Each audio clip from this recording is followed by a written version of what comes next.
Welcome back to Mindfully with Tumishe, the podcast. I'm your host, Uluwatumishe Oladapo Kuku. Today we continue our journey into the heart of parenting.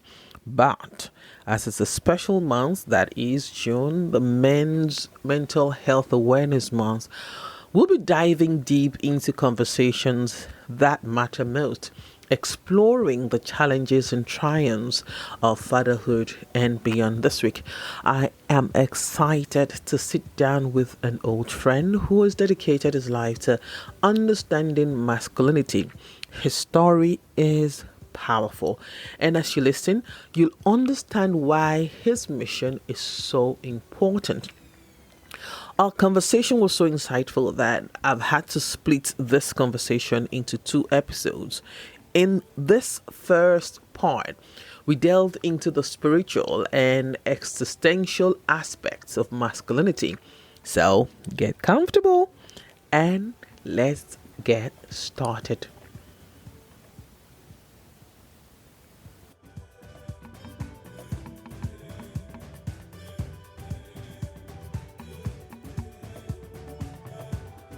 Welcome to Mindfully with Tumishe, the podcast. Okay, so this particular episode, I'm extremely excited. For those who have followed Mindfully with Tumishe and you have read Living Mindfully, or you follow me on social media, you know I'm always going on and on about commandos. And so I have a commando in the studio. Don't tune up. Don't worry. We're not going to make so much of noise about command. But we're going to converse from that point of view. In the studio with me today, we're still talking about parenting. If you didn't miss the last episode of my mother-in-law, please go listen to it. But I have a Gen X in the studio. I'm a Gen X. Well, not in the studio, we're recording. I'm a Gen X, he's a Gen X. And we literally grew up together. And we're going to talk, we're just going to talk. Welcome with me. Well, we call him Bishop. We call him Bishop. And Ugonna Emechebe. How are you? Very well, thank you, Tumishe. It's so good to be here. Thank you for having me. Yeah. Oh, yeah. This is fun. You know, before we even go into how you became Bishop and then really have become a Bishop. Let's start with how are you? And when I ask how are you on Mindfully with Tumishe, you cannot say I am fine, I am okay. How are you? Because I really want to know. Oh, great. First of all, I want to thank you for having me on here. And I would say there are several very wonderful things that strike me from your beautiful podcast. But permit me to just be a bit mischievous. Two of them stand out very well. Okay. I think speaking to the far younger version of Whoopi Goldberg, sitting right in front of a command-themed wall. Oh! You decided to be in wall. That's true. That's true. Yeah. So we you know, so we can get out of command, but sometimes you can't get the command out of us. No, we cannot. We cannot. Green, interestingly, is my favorite color. It's always been my favorite color. And of course, we know how God works. God is sovereign in everything. Yeah. So, I'm not surprised I went to command. And command was the safest place for me when I was growing up. And of course, when it was time for Black Images, that's the name of our studio. When it was time for Black Images, I didn't. Green is just everything. It's the earth. It's life. Yeah. You know. All right. So, how are you? You've not answered that. How are you? Well, quite well. We thank God. So, you know, I'm not sure exactly where you're coming from with the question, because I would have just said fine, but you've already banned me from. No, you can't say fine. Yeah, so we thank God for life, and we thank God for hope, because, you know, where there is life, there is hope, you know. thank God for great opportunities. I'm always grateful for a new day. I'm always grateful for a new opportunity to share what little things God has put on the inside of me. And why I'm quite grateful for that is because, man was created in the image of God, right? Mm-hmm. So we're meant to function exclusively like God. And so you find that something very interesting about God is that for someone who created the entire universe and has everything that we have in existence today, having come out from him, it would still be a very audacious title that he carries, where he calls himself the omnipotent. Omni is all, potent is potential. So for someone to have created every single thing in the world, everything in the universe, and still call himself omnipotent, it tells me a lot of things. It basically says that what is on the inside of him is far, far bigger than what you've seen, right? So everything you've seen is absolutely nothing compared to what is still on the inside. And that's how I tend to want to live my life.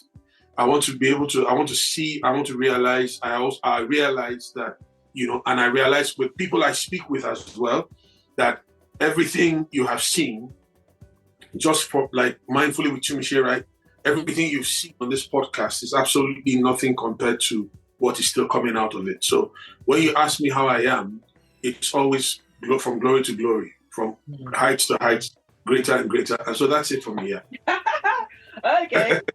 So, we called you Bishop back in the day. How did that come about? Well, okay.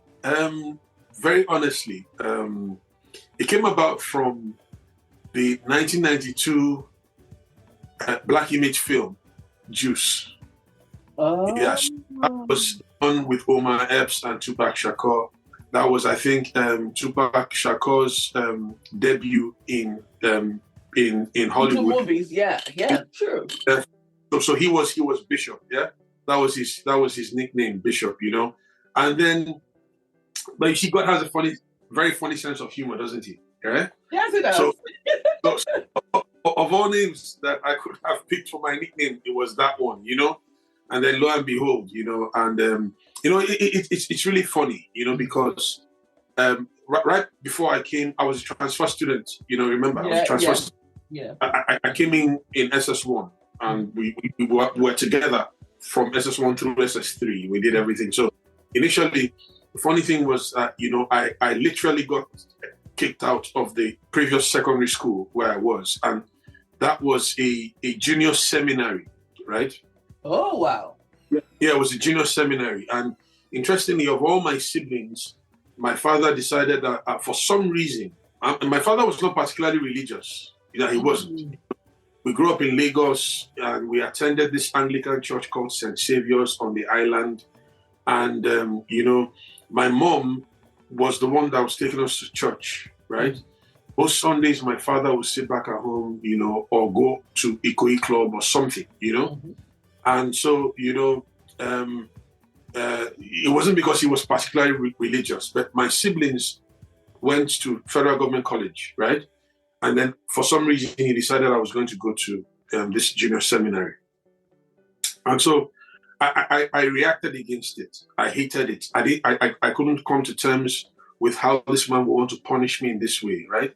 And then, funnily enough, even before having any encounter with God whatsoever, I would see myself, as a young chap with, I'll see flashes of myself with a collar, a clerical collar, And that was the worst thing you could ever do to me, because I was a preteen then. I was a preteen, maybe like 11, 12. That's the very worst thing you could ever do to me, because especially in that seminary I got into, the priesthood was synonymous with poverty, right? So we had this principal who was driving this very old 305 Peugeot 305 that we would look out our hostels and see him driving past every time. We had this chaplain who would drive this Volkswagen Beetle at the time. And, I couldn't imagine that this was how my life was going to end, And so I reacted violently, did everything to be kicked out, and eventually got kicked out. And then I found myself in command to straighten me out, right? Yeah. And that's what my dad sent me to command, to straighten me out, You weren't straightening out the command. No, you weren't. No, I wasn't. No, we'll get to you maybe better than me can tell that story. No, you tell the story. No. Go ahead. So that was it. I got into command, and then it tallied with the release of this movie Juice, which was then there were not too many black image movies then, not too many black movies, and the black image movies were like a thing. They were like a novelty at the time, they were just coming out, and so we had things like Boys in the Hood, like Juice, and subsequently things like Trespass and all that, which kind of showed the life in Harlem and some of these other black locales in America, and so it took to me, and then all of us naturally growing up wanting to be hip and everything, and all that, for someone like me I started my journey with rap and hip hop pretty early. Yeah. So, from like when I was probably like 9 years old, 10 years old, I started listening to hip hop. I was taken in by people like, groups like Two Live Crew, groups like Public Enemy, Chuck D and Flavor Flav, Roxy Smooth and the works, and Naughty by Nature, and all that. So when Tupac showed up, and initially, before he became the Tupac everyone knew, I was already following him, and from 1991, where he was with in Digital Underground, Shock G, and they were making rhymes and everything. Eventually, he did some very good, before the Tupac that people saw, the studio gangster, he had always been involved in reforms, like he had always been involved in some sort of activism. So when I first got to know him, there were these songs he did. There was this Brenda's Got a Baby, If My Homie Calls, and Brenda's Got a Baby particularly was a song about this young girl, 12-year-old girl called Brenda, who grew up in the projects, and then she didn't know her father. She got kicked out by her mother, and then she had to go walk the streets in the red light district, and eventually, she became a prostitute, of course, working the red light district, and then she got pregnant at the age of 12, 13, and eventually got killed, so it was a very heart-rending story, So that was what connected me to Tupac, really, and so that activism part, and that was interesting bit because what you might not know is that in Command Secondary School at Abakaliki, what people, I don't know what maybe you will tell me what you had. Maybe you should tell me first of all No, you tell me. I was quite, maybe not just quite, but I was quite very into myself in school, especially towards the, But then I know you guys had some stuff about me, and I'll tell you why I want you to give me the perspective, and then I'll come out from the other angle. All right. What was on my mind, right? Yeah. What was it? I think if I remember, and my memory is usually good, but just in case it's not good this time, if I remember, what was going around school at the time was that you were in some sort of fraternity outside school, all right? So that went out a lot. And so personally, if I saw Bishop coming, I disappeared. This is personal. But okay, he was in some sort of, and of course, not forgetting that we had seniors who were actually in fraternities, and I think the awnings and they had to, and they were suspended and all that. So it was a real thing for me. That's what I remember, that you were in some sort of fraternity when we were in SS2. So, yes. Yeah. So okay. So yes, I was probably I had this reputation of being some sort of terror, and so I was more like maybe considered dysfunctional. I wasn't supposed to be in in command secondary school because I was corrupting everyone. I was doing this and doing that. But yes, I did do quite a lot of things. Interestingly, I was in SS1 when I first handled a gun, my first gun really, and it was in command. Yeah, in command secondary school. And then it was absolutely well here and there, but it was me trying to accept myself.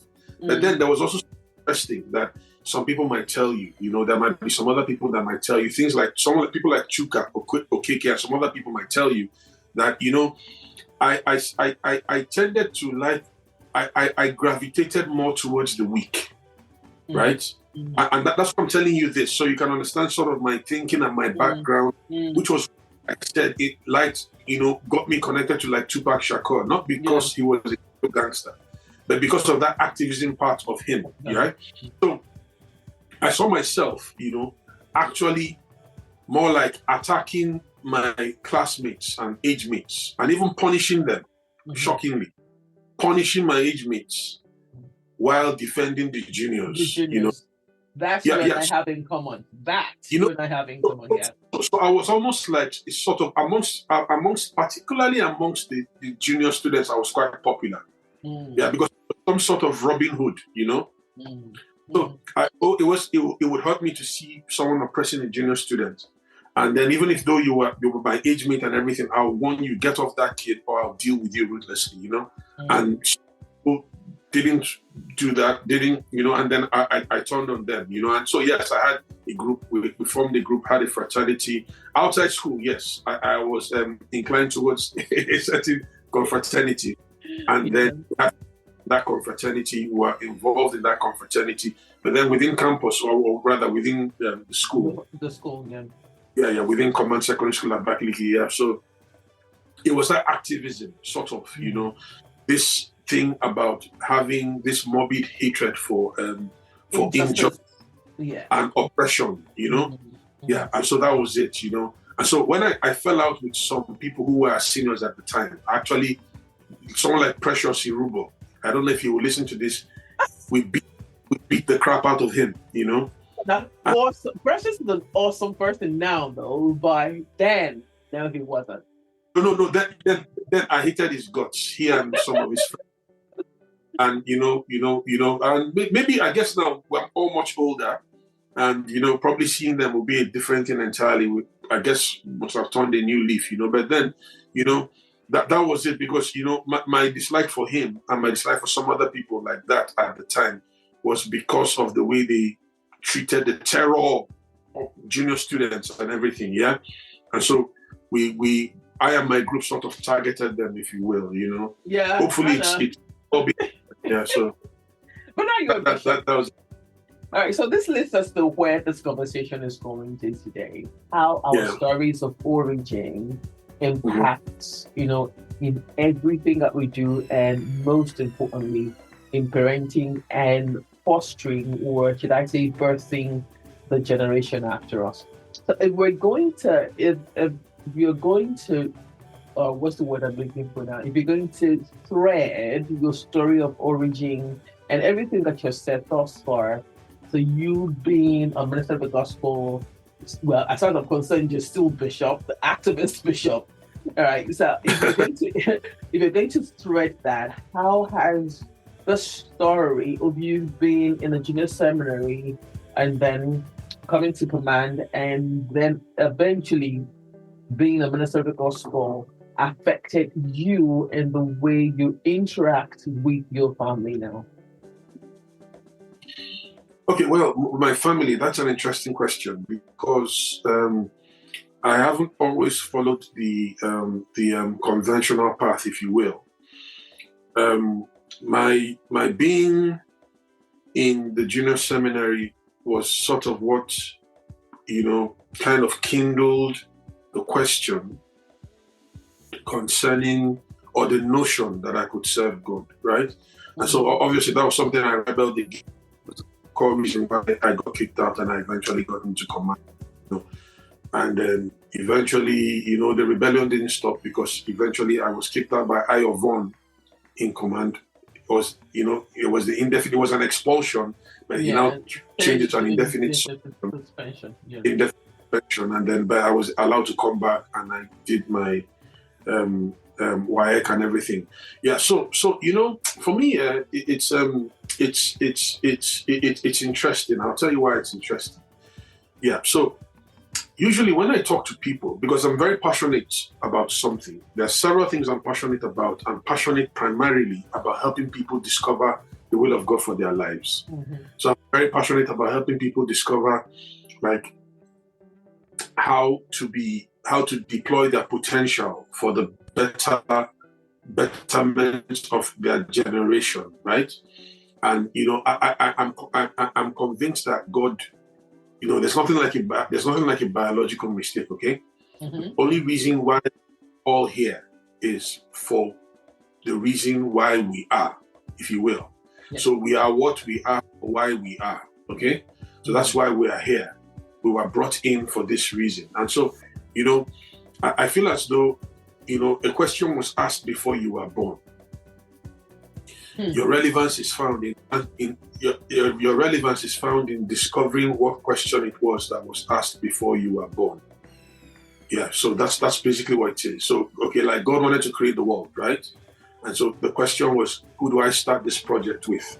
Which human being do I start this project with? And Adam was born, right? So God wanted to take the children of Israel. Okay, God wanted to start a project with, first, okay, God wanted to destroy the world because of the kind of iniquity and the issues on earth, problems that were everywhere on earth at the time. And so the question was asked, who would find grace in my sight? Who would I be able to use to carry out this project, And as the question came out, Noah was born, right? Interestingly, the fifth time that Noah's name was mentioned in the Bible, the fifth time it was written, Noah found grace in the eyes of God, And 5 is the number of grace, is the scriptural number of grace, right? So Noah was actually born for the purpose of extending the grace of God across the face of the earth, right? Now, the people refused to listen to him, but he was able to save his family. God was able to use him for a second batch in creation, if you will. Now, eventually, we find a situation where God now decides to create, because the world goes back to status quo, it goes back to the default setting. God now decides to create a unique nation to himself to show how he could extend his mercies to people, that would believe on him, accept him, right? Mm-hmm. And live the way that he would want them to live, following his ordinance. Yeah? So he now gets Abraham, because the question is asked, how do I go about this? Who do I start with? And then he asks that question, and Abraham is born. So Israel eventually gets into Egypt, and God is asking him questions. I need a deliverer to bring them out of Egypt because the cries of my people have come up to me. How do I go about this? And then Moses is born. Now, it's not every single time that a question that was asked before you were born is answered. Yeah, because I was going to ask that. Who is asking the question? Is it God who's asking the question? Because in the stories of origin, and when I tell the stories of origin, I'm talking about, where I come from, at least, as for the purpose of this conversation, I am not an Israelite. I'm not an Israelite. I'm not Jew. All right. So I'm talking about my story. So what question? I say to people, my name is Ugonna Emechebe, and I heard from my parents before they died that before they even met, before my father and mother met, they had said that their first child was going to be Ugonna Emechebe. And the meaning of my name is quite interesting. Literally, it has but the literal meaning of Ugonna Emechebe is the repairer, God the repairer, God the restorer, God the, So, who is asking the question now? It's quite simple because it's not a Jewish thing. It's not an Israeli thing. Adam was not an Israelite. He wasn't a Jew. Jews didn't exist in his time. Noah, Jews didn't exist in his time. Abraham, Arabs, Jews, none of them existed in his time. Actually, Abraham, if anything, was from Iraq, the area of Tigris River. Yes. So, yeah. So that's where the Jews originated from, because they were its extension, biological extension, right? So now, it's not necessarily about your biological predisposition as much as it is the principles that God functions by. Because what works for one, for God, works for all. God is a God of purpose, principles, and objectivity.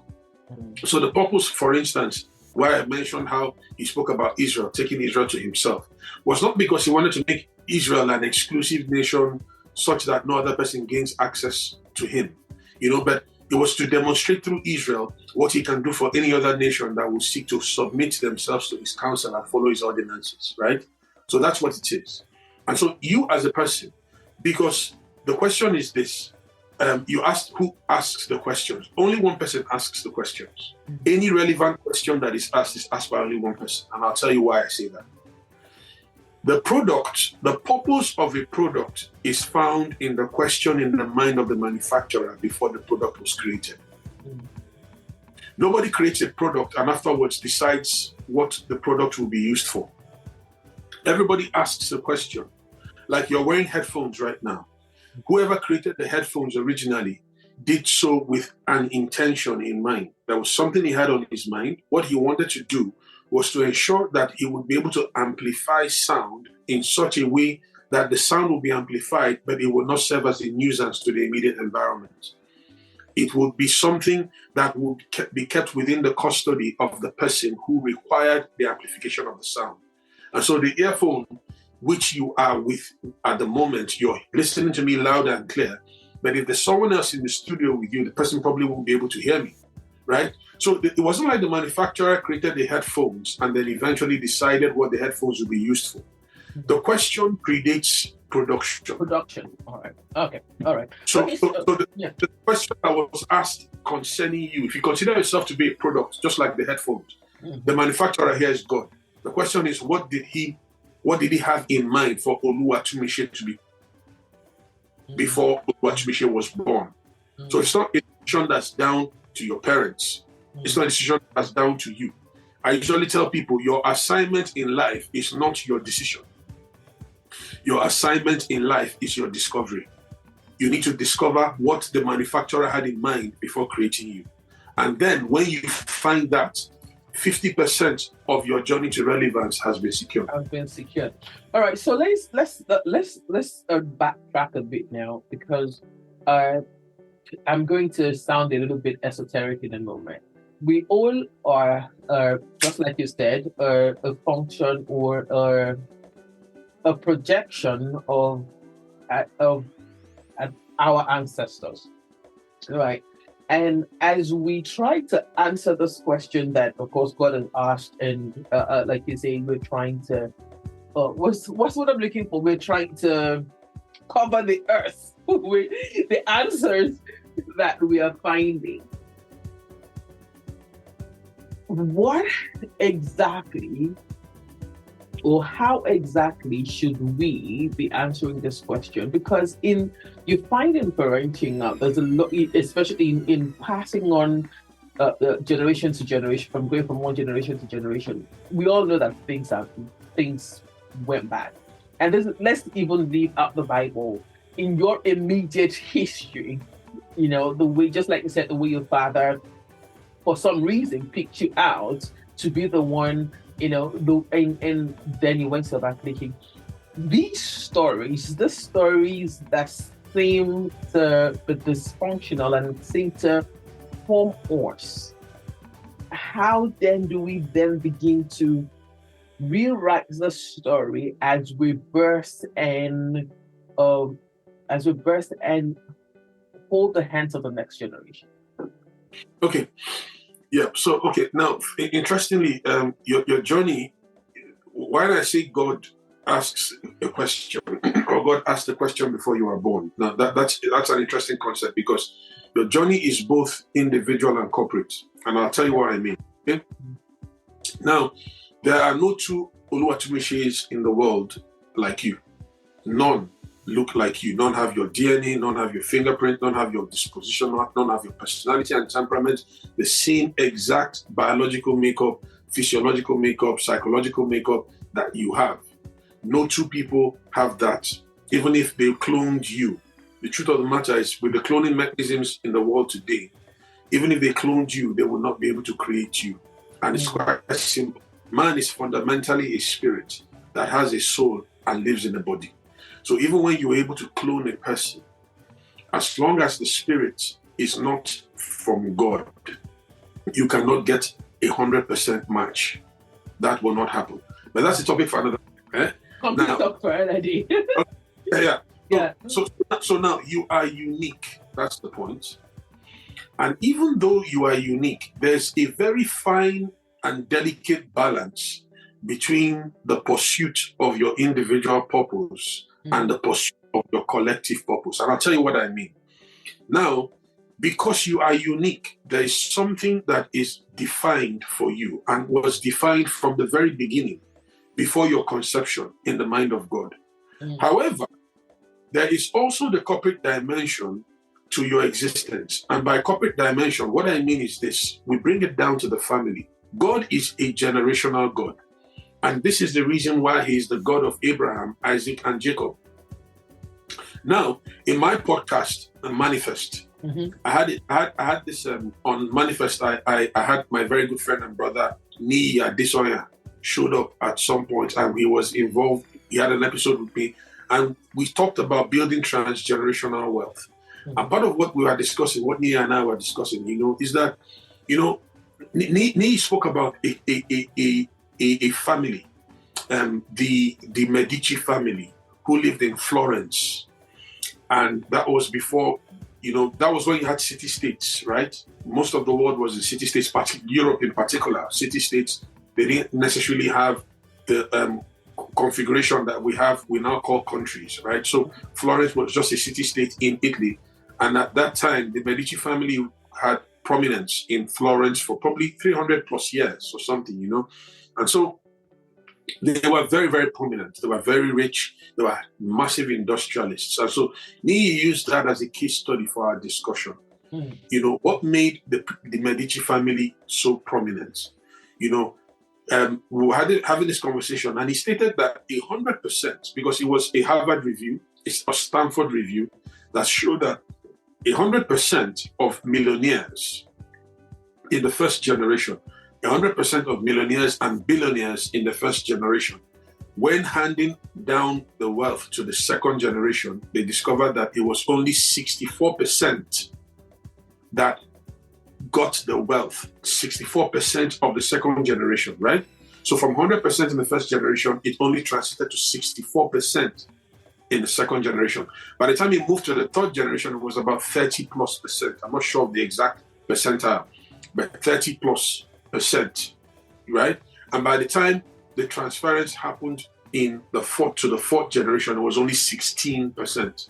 So from the 100% of the millionaires and billionaires in the first generation to the fourth generation, it was 16%. And so the question was, how do we find ourselves? How do we put ourselves in that 16 percentile, that 16% range? How do we put ourselves there and, not end up like the other 84% that end up, right? So we discovered that, and in that course of our conversation, Nia was saying something about the Medici man, the patriarch. Now, first of all, he got involved in in what the son had to study. The son, I've forgotten his first name, the son was a very prolific artist. In fact, he eventually inspired people like Leonardo DiCaprio, people like Michelangelo, and some of the Renaissance painters and writers. Yeah, so he inspired them. But originally, he was supposed to be an artist. He wanted to be a fine artist. His father refused and insisted that he got into finance, which was what the industry they were involved in. And so he got into finance, and also, he found that he could do the art by the side. So the art didn't necessarily define him, right? So he got involved in finance because it was the family business. Then it was time for him to get married. He got some girl from one other family to get married. His father refused and insisted that he was going to marry from a particular mold. And when he protested, the father said to him, "The life you have is what I give you. So it's my responsibility to tell you how to live it." Now, while that might be an extreme, Yeah. we do realize that when you study families that have been able to keep wealth, keep prestige, move from level to level, who you marry, what you do, how you comport yourself and how you live is in many cases predetermined, right? Now, while I'm not saying that that's what we're meant to do as parents, I am saying, however, I'm saying that if we study God's blueprint for fatherhood, you know, I talk about fatherhood a lot. And so when we talk about father, let's use father in a generic sense, cover both father and mother, okay? Now, you see God's blueprint for fatherhood, right? Now, you can imagine that God's blueprint for fatherhood is, you know, the model that God uses for his blueprint for fatherhood is Abraham. And that's in chapter 18, verse 19. He spoke about Abraham. He said, I know him, and I know that he will bring up his children in the nurture and admonition of the Lord and bring them up in the commandments of God. So, of all things that God could consider while thinking about Abraham, he decides that the profile that he would want to remember Abraham by is Abraham's parenting ability, Abraham's fatherhood skill. So what is about Abraham? You look at Abraham, you discover that Abraham was involved in determining to an extent who his children married. Abraham was involved in showing them a craft, teaching them a trade. He was involved in teaching them how to know God by themselves. He was involved in all forms of grooming in raising up these children. And that, for me, is the major thing that we need to talk about here. So going back to my conversation with Nii, we find that not only did Abraham transmit wealth to his children, particularly Isaac. Right? Yeah. So Abraham had Ishmael before he had Isaac. Ishmael was son of the bondwoman. He eventually let her go. But then there were others that Keturah. He had another wife called Keturah. Including a guy called Midian, right? And so now Abraham settled all these guys, took care of all his children, you know, groomed them, taught them trades, and so on and so forth. But you see the interesting thing, and it's not just with Abraham. You find this cut across every other person, every other reasonable father, every other reasonable mother you find in Scripture. And that is this. Not only did they pass down wealth to their people, to their children, they also pass down their experiences. So there's transgenerational wealth, but there's also transgenerational experiences. You find David taking out his time to commit to Solomon and tell Solomon about wisdom. You see Solomon keep on saying things in Proverbs chapter 3, Proverbs chapter 4, about how I was my father's son, the only beloved in the sight of my mother. My father taught me this, he taught me that. He said to me, get wisdom, and in all that getting, get understanding. So the love for books that Solomon had was as a result of his father's experiences. The father set him on course, taught him the things he should learn. And, you know, so as parents, our responsibility also has to do with taking our children by the hand, giving them transgenerational wealth, but giving them transgenerational experiences. Then going beyond that, I also mentioned in that podcast, an episode with my friend Nii, we spoke about making sure that they have access to transgenerational friendships. There are people who are your father's friends and your mother's friends who you should cherish. It is your responsibility to ensure that tradition is passed down to your children. It is your responsibility to ensure that your children avoid certain types of relationships. There are certain families that should be avoided. There are certain families that should be promoted. When David became king, he had a friend called Hiram, the king of Tyre. Eventually, after David died, Solomon still resorted to that same Hiram. Hiram was his father's friend, and Hiram became a very good friend of Solomon. So there are relationships that should be transgenerational as well. We shouldn't get to the point where we leave our children to determine what sorts of relationships are good for them. Because if you want to keep the family tradition, and if you want to keep God's mold, remember I said God is a transgenerational God, which is why he's the God of Abraham, Isaac, and Jacob. He's not the God of Abraham only. The vision is meant to be transmitted. Every vision that comes from God must be transgenerational. And so we as parents are supposed to take our children by the hand, equip them substantially to show them the way and ensure that they are adequately prepared. They are apprised of the situation and they're adequately prepared for it. Okay. So I'm going to play the devil's advocate here. I'm a journalist, so just enjoy. Yeah. Just I'm going to have fun. All right. So, I'm going to start from that conversation that Nia and yourself had. Nia Desanya, was my pastor at some point, by the way.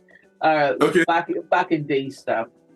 He was. I call him a close friend, like you would. But we do have some history about going to the same church back in 7-1, just telling. Anyways, now I'm going to go back to that podcast that you referenced now.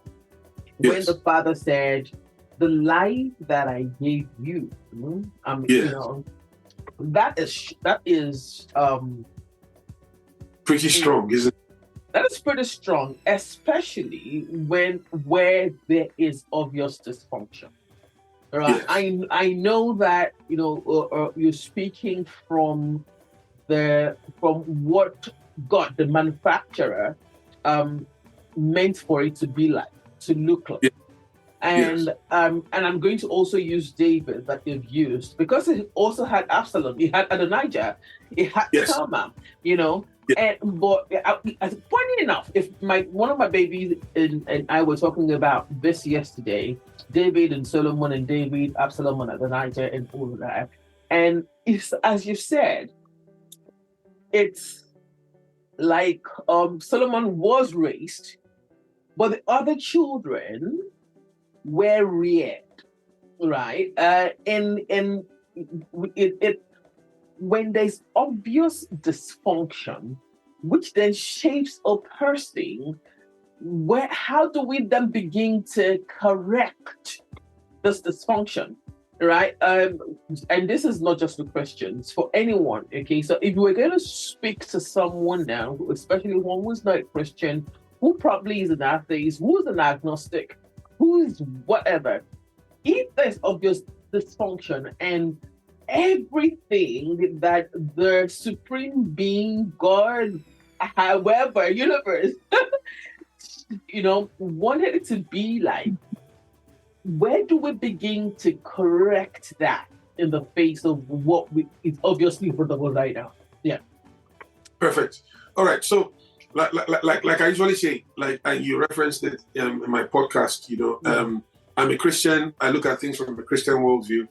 And, and even when people do not necessarily believe in the Bible or believe in God, at least, most people are in agreement. There's the consonance that the Bible happens to be one of the wisest of, richest books on literature, with principles. Okay, so at least at the very least, if they are averse to my spirituality or religiosity, if you will, at the very least, the wisdom in the Bible they cannot gainsay, right?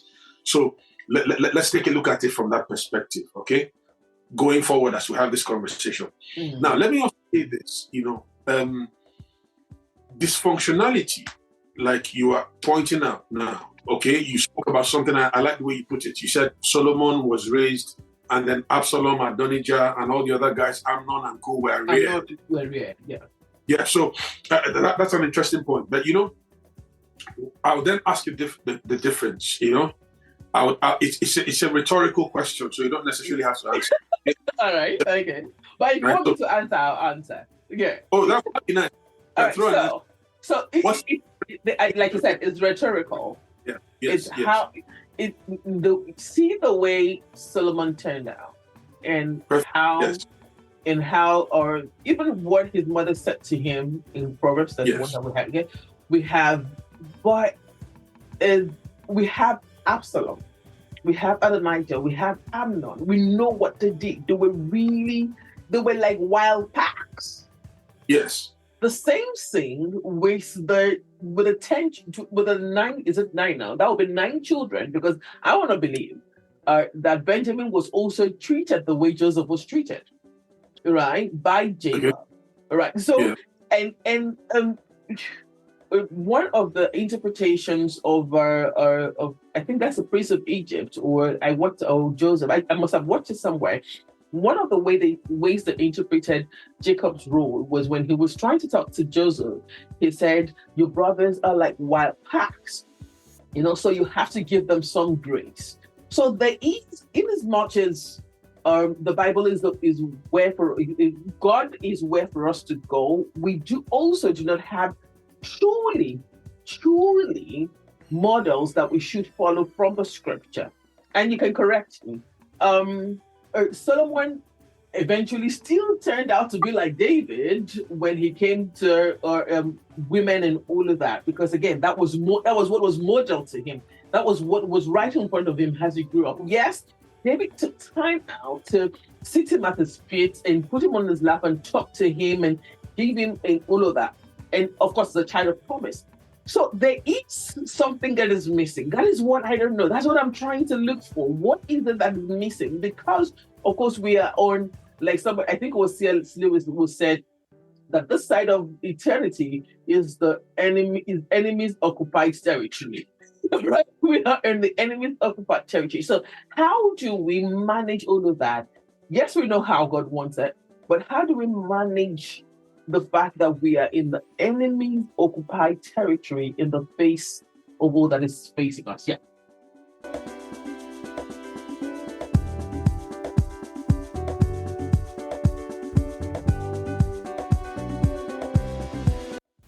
Apologize, that was a bit abrupt, but it wraps up the first half of this conversation on masculinity. Remember, it is June, Men's Mental Health Awareness Month, and I hope that you found this conversation into the spiritual and existential aspects of masculinity as profound as I did. Stay tuned for the second part, where our Bishop and I will be exploring how masculinity and self-awareness impact on parenting. Trust me, you do not want to miss that. Thank you for joining us on this journey. If you enjoyed today's episode, please subscribe, rate, and leave a review. It really does help us reach more listeners like you. And do not forget to share this with anyone who might benefit from it. Remember, you could also send a text or just leave a message via Mindfully with Tumishe on Instagram.